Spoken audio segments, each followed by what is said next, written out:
Hello, beautiful people. Welcome back to Global Happiness Today TV. Of course, Nnamdi Kanu's case continues again.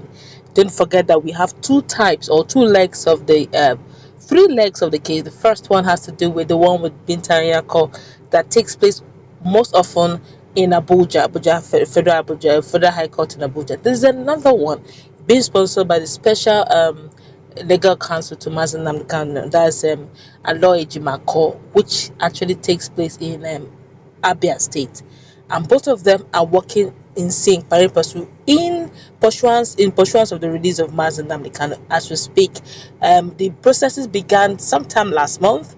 They started their filings sometime this month, and it continues today. In a moment, we're going to give you update on what is going on and the fate of Nnamdi Kanu. Don't forget that Bruce Fain, via his legal counsel, via his legal firm, have decided to push the fate of Nnamdi Kanu even further internationally. Well, before we go into the newspaper, like you subscribe to our channel if not done so already by clicking on the red subscribe button. Beside it, you will see a bell notification icon.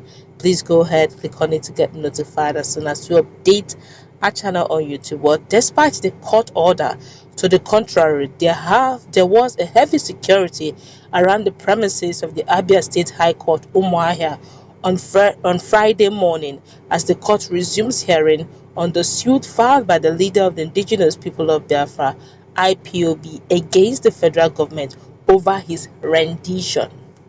Kanu have, through his special counsel, Mr. Aloy Ejimakor, filed 5 billion naira suit against his rendition from Kenya and contest the legality of his prosecution by the federal government, as there was no due process in his rendition from Kenya. He, among other things, demands that the court should declare his trial illegal and that he be taken back to Kenya from where he was renditioned. Kanu also seeks that the army, police, and the Department of State Services (DSS) be stopped from harassing or arresting him. Meanwhile, the trial judge, that is Justice Benson Anya, had during the last hearing ordered security agents to stop blocking roads leading to the court premises or causing unnecessary tension in the environment over the trial. But despite the court order, Ikot Road leading to the High Court premises was cordoned off by heavily armed police personnel at different points. The stern-looking security agents were diverting traffic flow to adjoining streets. People and vehicles accessing the court premises were thoroughly screened before they were allowed passage into the premises. Meanwhile, Kanu's lawyer, Ejimakor, has expressed optimism over today's court hearing, saying he expects justice to come the way of his client. He said that it was illegal for the federal government to prosecute Kanu where there is no proof of his extradition. Ejimakor urged that if the government wanted to try him in Nigeria, I will not be giving them free legal advice. They know what should be done. So he's saying that if they want to try him in Nigeria, they should not be expecting him to tell them what to do, because that's like giving free legal advice, which he does not intend to give. All right, but let's look at this very critical. If for some of us who have not been following this particular case, this is the second leg actually. The first leg, they all started with he gave about 7 to 10 demands he made, one of which was to return Nnamdi Kanu back to Kenya where he was originally rendition out to Nigeria. The second big one was the fact that he was actually suing the federal government of 5 billion naira for all the so many things, damages, psychological effect, everything rammed together, amongst others.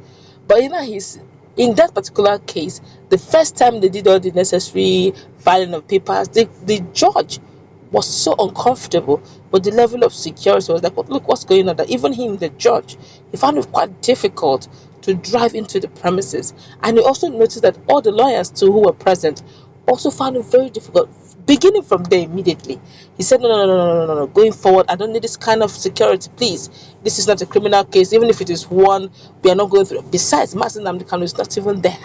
And it's this court that is doing, it's his lawyers that is doing all the processes on his behalf.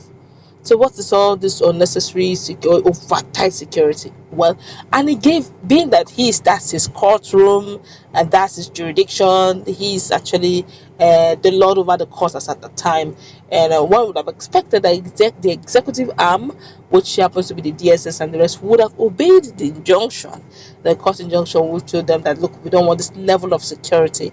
Yes, security, but just a handful that will allow people, that will allow the lawyers and the participants, the people who also want to witness the case, to come in.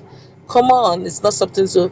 But to everybody's surprise, including some of us, the process didn't stop. There was no obedience. Nobody obeyed the court order. I think the same thing happened to Ejimakor when he gave instruction at the last hearing made by Aloy for at the lead counsel to Mazi Nnamdi Kanu, where he wrote a lot of things he wants Bintayeko to do for him, the justice, and of which she should obliged. He said, okay, change of clothes.